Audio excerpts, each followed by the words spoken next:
Assalamualaikum warahmatullahi wabarakatuh. Waalaikumsalam warahmatullahi wabarakatuh. Salam persaudaraan SH Trate Jaya. Malam hari ini dari bumi kandung SH Trate, Pilang Bangau Madiun, tim Humas Persaudaraan Setiati Trate Pusat, tepatnya di kediaman beliau almarhum Eyang Harjo Utomo, pendiri Persaudaraan Setiati Trate, bersama Mas Bagus Rizky Dinarwan berkesempatan hadir di sini untuk melakukan bincang-bincang bercerita tentang sejarah Persaudaraan Setiati Trate. Persaudaraan Setiati Trate berdiri pada tahun 1922 dengan nama Pencak Sport Club. Pada waktu itu, dari bumi inilah, dari rumah inilah, beliau Eyang Harjo Utomo mendirikan pencak silat yang akhirnya pada tahun 1948 melalui Kongres SH Trate pertama berubah dari perguruan murni, akhirnya berubah menjadi organisasi. Dan pada tahun 48 itulah melalui Kongres SH Trate yang pertama terpilih Eyang atau Mas Sutomo Mangkujoyo sebagai ketua umum. Dalam perkembangannya, SH Trate dipimpin oleh almarhum Mas Imam Kusupangat, almarhum Mas Badini, almarhum Mas Tarmaji Budiarsono, hingga akhirnya saat ini dipimpin oleh Mas Murjoko. Untuk itu dalam kesempatan ini, di tempat yang bersejarah ini, Mas Bagus bisa menjelaskan panjang lebar terkait perjalanan Pencak Sport Club PSG yang waktu itu hingga akhirnya berubah nama menjadi Persaudaraan Setiati Trate dan perkembangannya hingga saat ini menjelang 1 abad Persaudaraan Setiati Trate ini. Monggo Mas Bagus.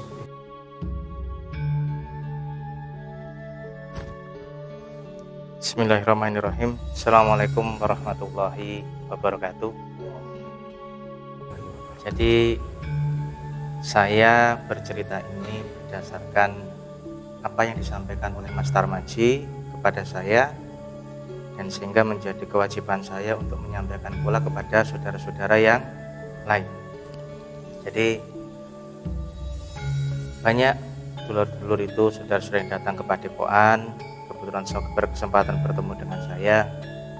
Pertama kali saya tanyakan adalah, menurut panjenengan SH Trate ini apa? Apakah paguron, apakah organisasi, atau paseduluran? Dari situ banyak pendapat yang muncul, sehingga biasanya langsung saya sampaikan, ayo kita samakan frekuensi dulu ya, biar sudut pandang kita sama. SH Trate lahir tahun 1922 itu berbentuk apa? Berbentuk perguruan murni. Jadi saat itu mungkin ini kan ada Eyang Harjo, ini kan tokoh pergerakan, tokoh syarikat Islam. Beliau merasa terpanggil untuk menjadikan pencak silat ini sarana untuk bergerak melawan penjajah pada waktu itu. Dari situlah beliau mengembangkan pencak sport. Satu memang bentuknya adalah paguron murni, dan baru pada Juli 48 berubah menjadi tanda kutip organisasi. Kenapa saya sampaikan tanda kutip? Dulu Mas Tarmaji menyampaikan bahwa SH Trate itu tanpa organisasi pun jelas, tidak ada masalah. Nah, mungkin ada banyak yang protes terhadap sikap seperti itu, pernyataan seperti itu. Karena itulah mari kita kupas sebenarnya SH Trate ini apa. Nah, kalau dikatakan organisasi, awal berdirinya adalah perguruan.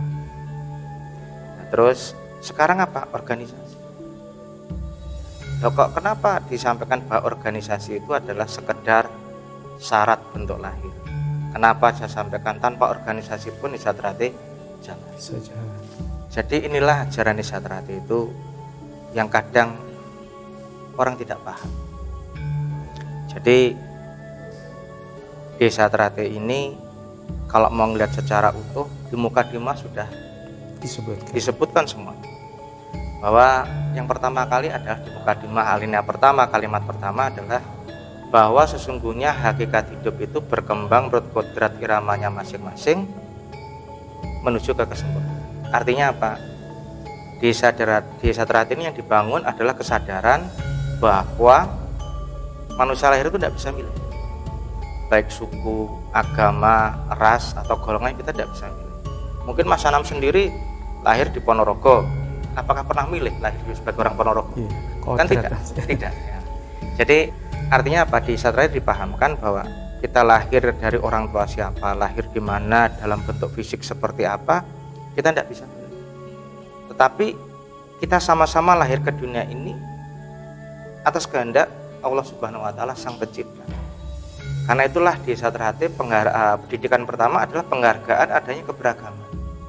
Ya, penghargaan ada keberagaman berarti harus menghargai satu sama lainnya, menghargai perbedaan yang ada. Jadi meskipun kita berbeda-beda sebenarnya adalah sama. Di Desa Trate pula kita diajak, kemudian di Mukadimah juga sudah dijelaskan bahwa apa yang dicari itu sudah menyelinap di lubuk hati. Tetapi mereka tidak. Nah, di alinea berikutnya disebutkan setia hati sadar meyakini akan hakiki hayati itu dan akan mengajak setiap warganya menyingkap tabir selubung hati nurani di mana sang mutiara hidup bertahan. Nah, pertanyaan Pak, yang dicari di dalam hati ini apa sih? Yang dicari adalah rasa ayem, rasa bahagia. Apakah dengan pangkat yang tinggi kita akan bahagia? Belum tentu. Pangkat ada masanya kan habis. Kalau kita ngomong kekayaan, ada masanya juga kekayaan kan. Kalau kita ngomong kecantikan atau ketampanan, kalau usia lanjut juga itu tidak ada artinya. Artinya apa? Ayem atau rasa senang yang bahagia itu seperti apa? Nah, maka di alinea berikutnya dijelaskan ternyata rasa ayem, rasa senang, rasa bahagia itu kalau kita dekat dengan Sang Pencipta. Setia hati sadar meyakini akan hakiki hayati itu dan akan mengajak setiap warganya menyingkap tabir selubung hati nurani di mana sang mutiara hidup bertahan. Sang mutiara itu apa? Nah, yang dimaksud adalah Sang Pencipta yang ada bersemayam di diri kita. Otomatis kita pun harus bersifat, bertindak, bertingkah laku sesuai dengan sifat-sifat Allah, sifat-sifat Sang Pencipta, terutama sifat Rahman dan Rahim atau cinta kasih. Nah, kepada siapapun, kepada sesama maupun kepada alam semesta makhluk Sang Pencipta lain. Ini kalau orang Jawa nanti ditarik adalah memayur ayun bawah. Lah, otomatis kalau kita mendekat kepada Sang Pencipta, ya kan? Kira-kira kuncinya apa? Mendekat kepada Sang Pencipta kuncinya adalah kejujuran. Jujur kepada hati, setia kepada hati nurani.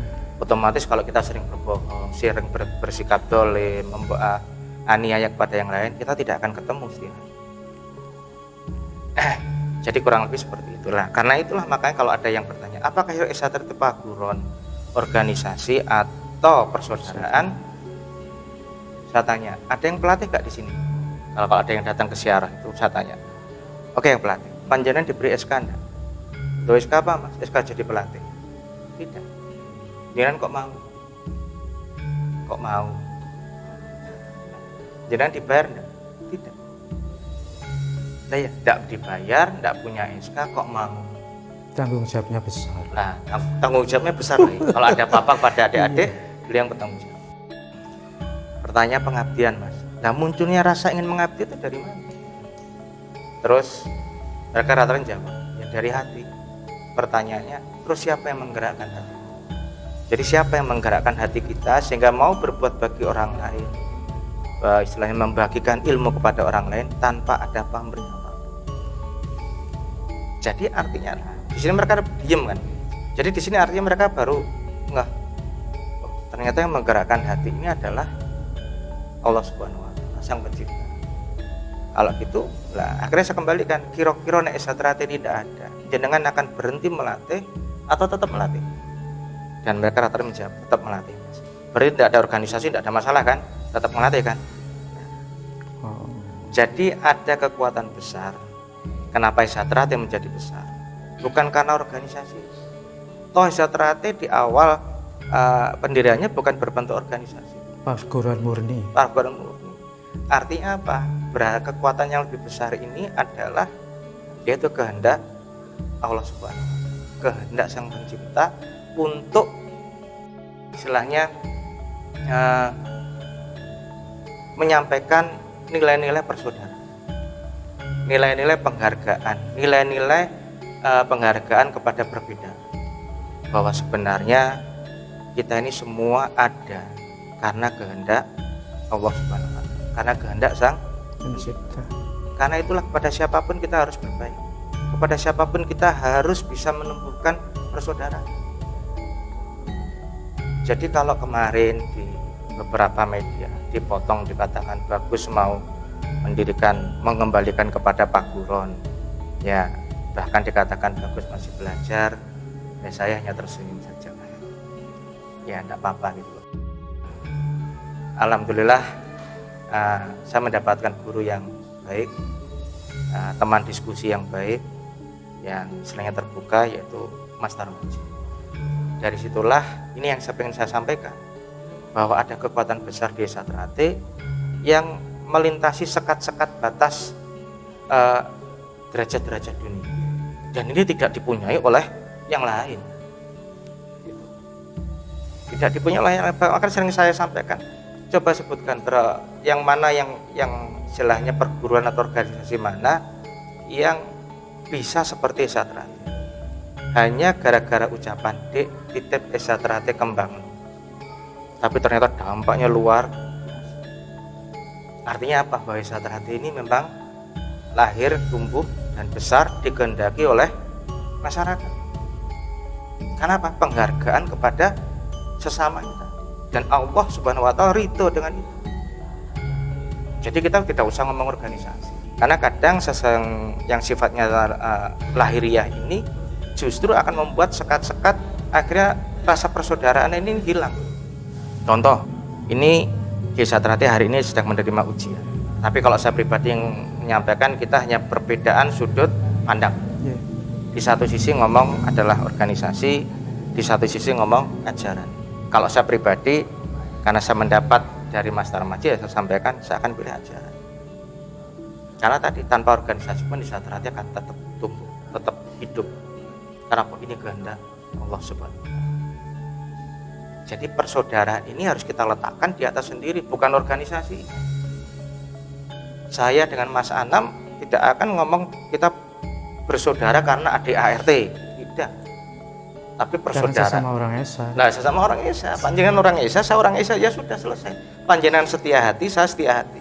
Tidak mungkin saya membohongi Mas Anam, ibaratnya dompet saya copet, Mas Anam ada dompet saya copet, kita saudara, ya tidak. Tetapi kita saling menghargai, bahwa Mas Anam saudara saya, otomatis saya harus menghargai Mas Anam, menghargai siapapun. Itulah Hizat-Ratih. Nah, inilah yang harus kita sampaikan, bahwa ada nilai yang lebih besar, ada sesuatu kekuatan yang besar, kekuatan yang lebih besar dibanding hanya sekedar organisasi. Gitu.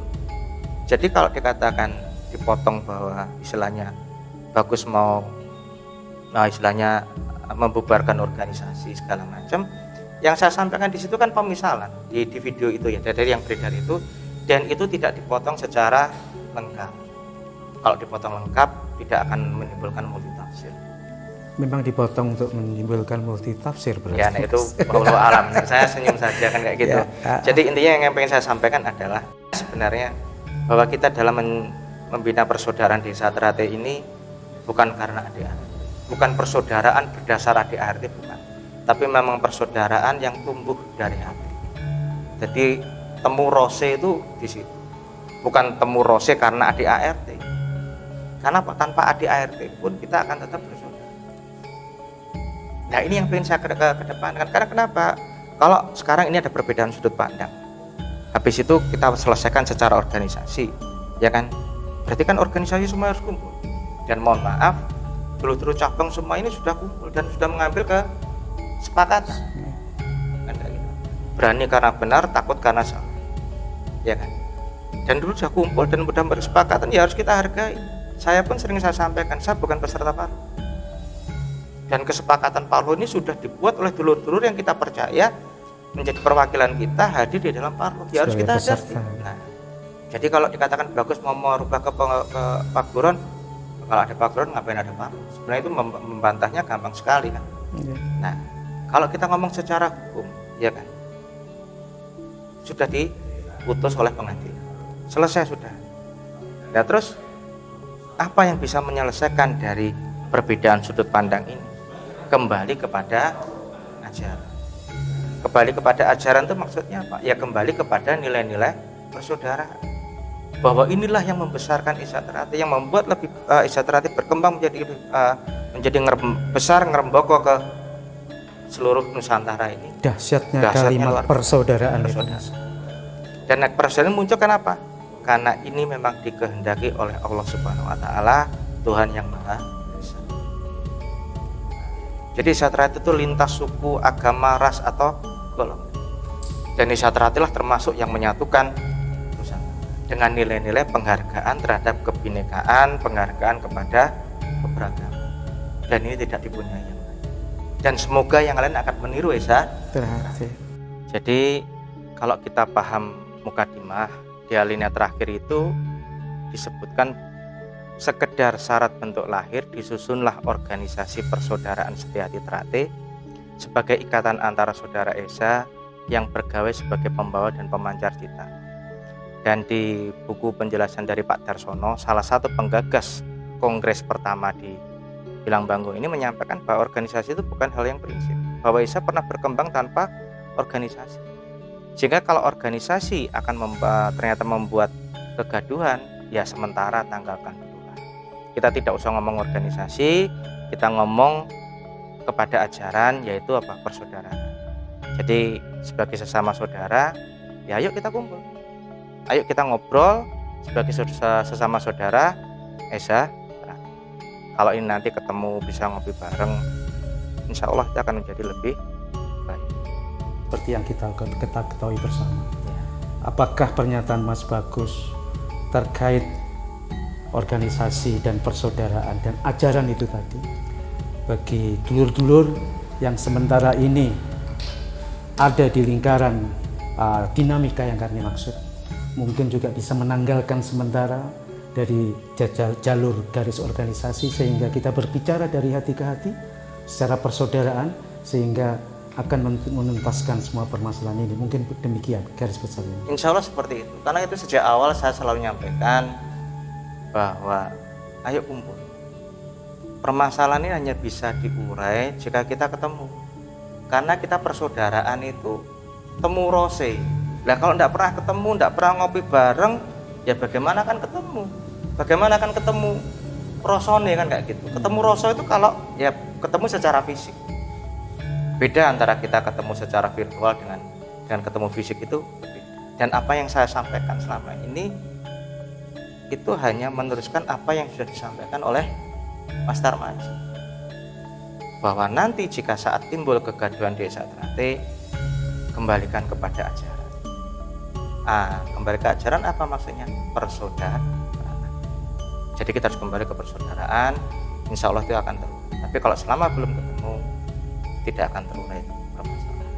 Dan kita harapkan Allah Subhanahu wa taala berkenan membuka hati para warga Isha Trate agar nyambung kembali Roson, ketemu Roson. Jadi itu yang bisa kami sampaikan, bahwa saya hanya meneruskan apa yang sudah disampaikan oleh para pendahulu.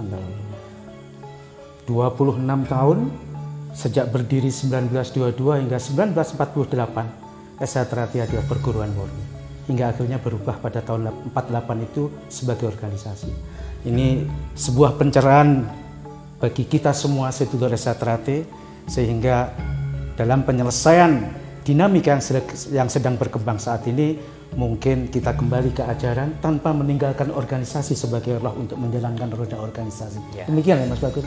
Jadi perlu diingat bahwa organisasi ini kan hanya tata administrasi. Dalam penyelesaian kasus ini kita tidak usah ngomong. Nanti kita mau ketemu sebagai saudara, nah setelah itu ayo ditoto bareng. Demikian kami tim Humas Persaudaraan Setiati Trate Pusat menyampaikan informasi yang benar, santun, bermartabat demi persaudaraan. Wassalamualaikum warahmatullahi wabarakatuh.